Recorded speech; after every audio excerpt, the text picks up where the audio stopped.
we're now looking at a 3D model that was created using an iPhone.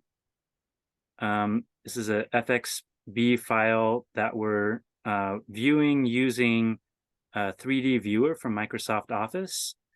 And you can see the culvert that was placed right here, and the gate inside, and just above the culvert, you can see where the remaining space was packed in with polyurethane foam and sediment from the surrounding area to make it look a little natural.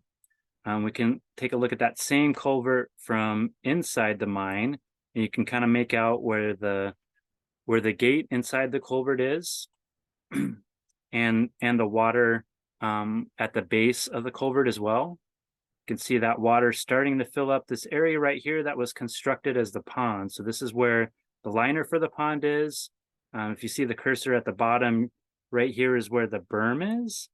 And then on the downhill side of the berm is where that wildlife trail cuts across and allows wildlife to both access the water inside the pond, as well as go above, upstream and downstream of the pond.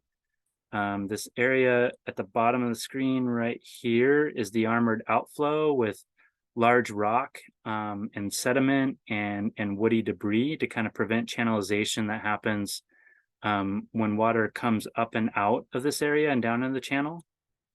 And that's pretty much it.